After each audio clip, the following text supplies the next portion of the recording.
السلام علیکم ناظرین، سیاست ٹی وی کے عالمی خبرنامے میں آپ کا خیر مقدم ہے۔ میں ہوں ریشما۔ سب سے پہلے نظر ڈالتے ہیں سرخیوں پر۔ پاکستان اور افغانستان کی جنگ ختم کرنا میرے لیے بہت آسان ہے، ڈونالڈ ٹرمپ کا بیان۔ ایک بار پھر ہند پاک جنگ بندی کو کیا یاد۔ خون خرابہ ختم کرنے کا وقت آ گیا، روس یوکرین جنگ بندی کے لیے ڈیل کرے، ٹرمپ کا مطالبہ۔ کینیڈا میں اسلامک سینٹر کے بانی ممبر کو مسجد کے قریب کیا گیا شہید۔ اسرائیل نے امن معاہدے کی دھجیاں اڑا دیے، جنگ بندی معاہدے کی سنگین خلاف ورزیاں جاری۔ غزہ میں طیارے سے گاڑی پر کیا حملہ، ایک ہی خاندان کے 11 افراد شہید۔ پاکستان اور افغانستان کے وفود مذاکرات کے لیے قطر پہنچ گئے، سرحدی کشیدگی کا خاتمہ ہے مقصد۔ غزہ میں 2 سال بعد تباہار مساجد آباد ہونے لگے، نماز جمعہ کی ادائیگی۔ اور چین نے بدعنوانی کے جرم میں اعلیٰ رینک کے مزید 2 جنرلز کو پارٹی سے نکال دیا، کہا 9 اعلیٰ فوجی افسران کے خلاف جاری بدعنوانی کی تحقیقات کا حصہ ہے۔ تو یہ تھی سرخیاں، اب پیش ہے خبروں کی تفصیل۔ امریکی صدر ڈونالڈ ٹرمپ نے کہا کہ پاکستان اور افغانستان کی جنگ کو ختم کرنا ان کے لیے بہت آسان ہے۔ امریکی صدر نے اوول آفس میں صحافیوں سے گفتگو کرتے ہوئے کہا کہ مجھے جنگیں رکوانا پسند ہے، حالیہ پاکستان اور افغانستان کی سرحدی کشیدگی سے آگاہ ہوں اور دونوں ممالک کے درمیان اس جنگ کو روکنا میرے لیے بہت آسان ہے۔ امریکی صدر نے گفتگو کے دوران ایک بار پھر ہند پاک جنگ بندی کا ذکر کیا۔ صدر ٹرمپ کا کہنا تھا کہ پاکستان کے وزیر اعظم شہباز شریف نے مجھے کہا کہ میں نے جنگ ختم کر کے لاکھوں جانیں بچائی۔ Forget this one. Every time I do one, they forget about that one. I solved 8 wars. Go to Rwanda and the Congo. Talk about India and Pakistan. Look at Thailand. Look at all of the wars that we solved. And every time I solve one, they say, if you solve the next one, you're going to get the Nobel Prize. I didn't get a Nobel Prize. Somebody got it who's a very nice woman. Very nice. I don't know who she is, but she was very generous.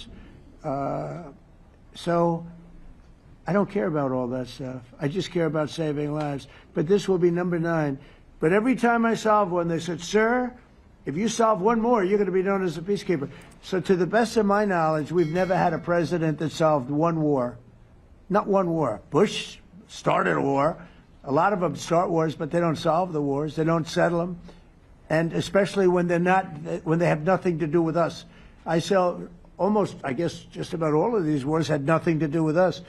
But I saved tens of millions of lives. The Prime Minister of Pakistan said, I saved millions of lives in interceding on Pakistan. And you look at Pakistan and India as an example. That would have been a bad one, 2 nuclear nations, right? So I say this.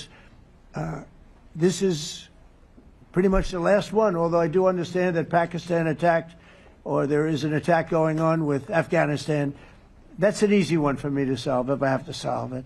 In the meantime, I have to run the USA, but I love solving wars. You know why? I like stopping people from being killed, and I've saved millions and millions of lives, and I think we're going to have... وزیر دفاع راجناتھ سنگھ نے پاکستان کو warning دی ہے کہ اس کا ہر حصہ ہندوستان کی نگرانی میں ہے۔ انہوں نے ایک تقریب سے خطاب میں برہموس میزائل کی طاقت کے بارے میں کہا کہ واقف کروایا۔ پاکستان کو انہوں نے وارننگ دی ہے کہ ہندوستان نے پاکستان کو پیدا کیا تو اسے ڈرانے کی ہمت کر سکتا ہے۔ اور آپریشن سندور نے یہ سدھ کر دیا ہے کہ اب جیت ہمارے لیے کوئی چھوٹی موٹی انسیڈنٹ نہیں ہے، بلکہ جیت ہماری ایک عادت بن چکی ہے۔ اب ہمیں اس عادت کو نہ صرف بنائے رکھنا ہے بلکہ اسے اور مضبوط کرتے رہنا کا سنکلپ بھی لینا ہوگا۔ ساتھیوں، آپریشن سندور نے برہموس کو صرف ایک ٹرائل سے بہت آگے لے جا کر پریکٹیکل پروف دیا ہے، اور یہی وجہ ہے کہ آج ویگیانکوں سے لے کر سامانیہ آدمی تک، بڑے شہر کے لوگوں سے لے کر چھوٹے گاؤں کے لوگوں تک، پڑھے لکھے لوگوں سے لے کر کم پڑھے لکھے لوگوں تک، سب کو برہموس کی طاقت کے بارے میں اچھی طرح پتہ ہے۔ دیش کو یہ وشواس ہے کہ ہمارے جو ویرودھی ہیں، ایڈورسریز ہیں، اب برہموس سے بچ نہیں پائیں گے۔ یہ دیش کو پورا بھروسہ ہے۔ پاکستان کی جہاں تک بات ہے تو اب اس کی ایک ایک انچ زمین ہماری برہموس کی پہنچ میں ہے۔ اور آپریشن سندور میں جو ہوا وہ تو صرف ٹریلر تھا میرے ساتھیوں. آپریشن سندور میں جو ہوا وہ تو کیول ایک ٹریلر تھا, پر اس ٹریلر نے ہی پاکستان کو یہ احساس دلا دیا کہ اگر بھارت پاکستان کو جنم دے سکتا ہے تو سمے آنے پر وہ, اب آگے مجھے بولنے کی کوئی ضرورت نہیں ہے, آپ سب خود سمجھدار ہیں. کہنے کا ارتھ یہ ہے ساتھیوں کہ آپریشن سندور میں برہموس کا جو پریکٹیکل ڈیمانسٹریشن ہوا ہے اس نے دیش واسیوں اور پوری دنیا میں برہموس کے لیے ایک کانفیڈنس, ایک آتم وشواس پیدا کیا ہے. اس لیے اس کانفیڈنس کو بنائے رکھنا اب آپ کی ذمہ داری ہے, اور دیش اور دنیا کی یہ جو امید ہے یہ ہمارے لیے ایک بہت بڑا اوسر بھی ہے. آپ سبھی انجینئرز, ٹیکنیشینز اور ورکرز کے اوپر بڑی رسپانسبلٹی ہے کہ اس بھروسے پر آپ کھرا اتریں. ساتھیوں, آج میں یہاں کیول ڈیفنس سیکٹر کی بات نہیں کرنا چاہتا. پاکستان اور افغانستان کے درمیان خطر میں سرحد پار دہشت گردی کی روک تھام کے حوالے سے مذاکرات کا عمل شروع ہو گیا ہے. دونوں ممالک کے درمیان مذاکرات میں افغانستان سے ہونے والی سرحد پار دہشت گردی کے فوری خاتمے پر بات چیت ہوگی. ترجمان دفتر خارجہ کے پاکستان نے کہا ہے کہ وہ کسی کشیدگی کا خواہاں نہیں, علاقائی امن و استحکام کے لیے پرامن حل چاہتا ہے. افغان طالبان کو اپنے بین الاقوامی وعدوں کی پاسداری اور پاکستان کی سیکورٹی خدشات دور کرنے چاہیے. دفتر خارجہ کے ترجمان کا کہنا ہے کہ پاکستان نے افغان سرزمین سے دہشت گرد گروہوں کے خلاف قابل تصدیق کارروائی کا مطالبہ کیا ہے.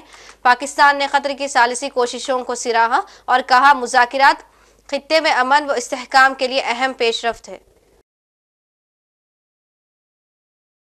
ترجمان افغان طالبان ذبیح اللہ مجاہد نے کہا کہ وہ خطے اور خطے سے باہر کے تمام ممالک کے ساتھ ایک خود مختار ریاست کے طور پر بہتر تعلقات برقرار رکھنے کے خواہاں ہیں.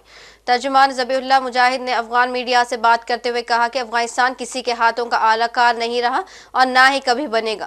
ذبیح اللہ مجاہد کا کہنا تھا کہ افغانستان کے بھارت کے ساتھ تعلقات آزاد اور خود مختار نوعیت کے ہیں اور ان کا پاکستان سے کوئی تعلق نہیں. ترجمان کا کہنا تھا کہ افغانستان کے ہندوستان کے ساتھ تعلقات کبھی بھی پاکستان کے خلاف نہیں رہے اور وہ چاہتے ہیں کہ خطے اور خطے سے باہر کے تمام ممالک کے ساتھ ایک خود مختار ریاست کے طور پر بہتر تعلقات قائم رکھیں. ترجمان ذبیح اللہ مجاہد نے مزید کہا کہ افغانستان کی خارجہ پالیسی قومی مفادات کے تحت تشکیل پاتی ہے, کسی تیسرے ملک کے اثر و رسوخ میں آ کر نہیں. امریکی صدر ڈونالڈ ٹرمپ کی یوکرینی ہم منصب ولادیمیر زیلنسکی سے وائٹ ہاؤس میں ملاقات ہوئی. امریکی صدر نے ولادیمیر زیلنسکی سے ملاقات کے دوران کہا کہ اب خون خرابہ ختم کرنے کا وقت آ گیا ہے, مذاکرات کے ذریعے معاملات حل کریں. دونوں فریق خود کو فاتح قرار دی اور فیصلہ تاریخ پر چھوڑ دی. اس موقع پر صدر زیلنسکی نے کہا کہ ہمیں یوکرین میں جنگ بندی چاہیے اور میں صدر ٹرمپ کی مدد سے یوکرین میں جنگ بندی کے لیے پر امید ہوں.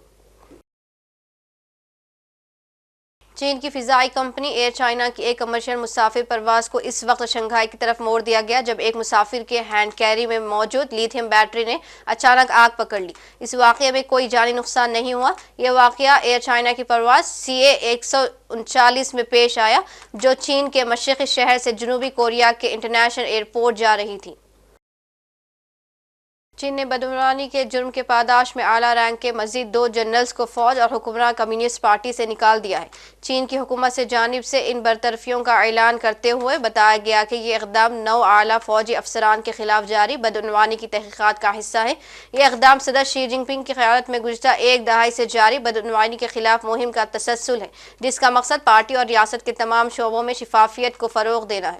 صدر شی جن پنگ نے بدعنوانی کو کمیونسٹ پارٹی کے لیے سب سے بڑا خطرہ قرار دیا ہے اور کہا ہے کہ بدعنوانی کے خلاف جنگ ابھی سنگین اور پیچیدہ معاملہ ہے.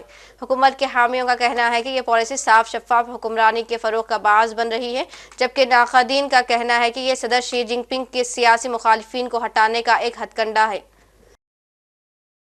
کینیڈا کے شہر آشفا میں واقع اسلامک سینٹر کے بانی ممبر کو مسجد کے قریب شہید کر دیا گیا. اسلامک سینٹر کے بانی ممبر اور 80 برس کے ابراہیم بالا کو مسجد کے قریب قتل کر دیا گیا, تاہم ان کے قتل کی وجہ سامنے نہیں لائی جا سکی. دوسری جانب اسلامک سینٹر کی جانب سے جاری بیان میں کہا گیا ہے کہ ہماری کمیونٹی کے ایک عزیز بھائی نے مسجد کے قریب اپنی جان کھو دی.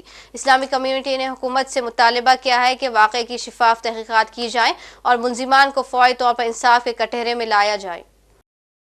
نے امن معاہدے کی دھجیاں اڑا دی. قابض فوج کی جانب سے جنگ بندی معاہدے کی سنگین خلاف ورزیاں جاری ہیں. اسرائیلی فوج نے غزہ میں طیارے سے گاڑی پر حملہ کر دیا جس کے نتیجے میں ایک ہی خاندان کے 11 افراد شہید ہو گئے. شہداء میں 7 بچے اور 3 خواتین شامل ہیں. رپورٹس کے مطابق اسرائیلی جارحیت کا نشانہ بننے والی گاڑی میں سوار افراد غزہ کے شہر کے علاقے الزیتون لوٹ رہے تھے. فلسطینی مزاحمتی تنظیم حماس نے جنگ بندی کے باوجود اسرائیلی فوج کی جانب سے جاری جارحیت کی شدید الفاظ میں مذمت کی ہے.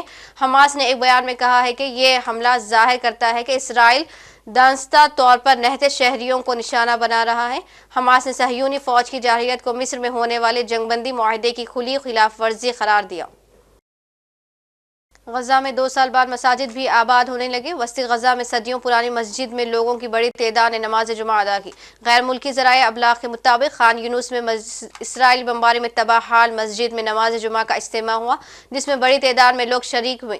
شہریوں نے کہا مسجد کے ملبے پر نماز ادا کرنا اس بات کی علامت ہے کہ غزہ کے عوام اپنی سرزمین اور عقیدے سے پیچھے نہیں ہٹیں گے چاہے حالات کتنے ہی سنگین کیوں نہ ہوں. چین اور امریکہ نے اتفاق کیا ہے کہ وہ آئندہ ہفتے تجارتی مذاکرات کا ایک دور منعقد کریں گے. دنیا کے 2 سب سے بڑے معیشتیں ایک اور نقصان دہ محصولات کی جنگ سے بچنے کی کوشش کر رہی ہیں. گزشتہ ہفتے بیجنگ نے نایاب معدنیات کی اہم صنعت پر وسیع پیمانے پر پابندی عائد کرنے کا اعلان کیا تھا جس کے جواب میں امریکی صدر ڈونلڈ ٹرمپ نے چین سے درآمد پر 100% محصولات عائد کرنے کی دھمکی دی تھی. اور آخر میں سرخیوں پر ایک اور نظر. پاکستان اور افغانستان کی جنگ ختم کرنا میرے لیے بہت آسان ہے. ڈونلڈ ٹرمپ کا بیان. ایک بار پھر ہند پاک جنگ بندی کو کیا یاد. خون خرابہ ختم کرنے کا وقت آ گیا. روس یوکرین جنگ بندی کے لیے ڈیل کرے. ٹرمپ کا مطالبہ. کینیڈا میں اسلامک سینٹر کے بانی ممبر کو مسجد کے قریب کیا گیا شہید. اسرائیل نے امن معاہدے کی دھجیاں اڑا دی. جنگ بندی معاہدے کی سنگین خلاف ورزیاں جاری. غزہ میں طیارے سے گاڑی پر کیا حملہ. ایک ہی خاندان کے 11 افراد شہید. پاکستان اور افغانستان کے وفود مذاکرات کے لیے قطر پہنچ گئے. سرحدی کشیدگی کا خاتمہ ہے مقصد. غزہ میں 2 سال بعد تباہ حال مساجد آباد ہونے لگے. نماز جمعہ کی ادائیگی. اور چین نے بدعنوانی کے جرم میں اعلیٰ رینک کے مزید 2 جنرلز کو پارٹی سے نکال دیا. کہا 9 اعلیٰ فوجی افسران کے خلاف جاری بدعنوانی کی تحقیقات کا حصہ ہے. اسی کے ساتھ عالمی خبرنامہ اختتام کو پہنچتا ہے. مجھے دیجیے اجازت. اللہ حافظ.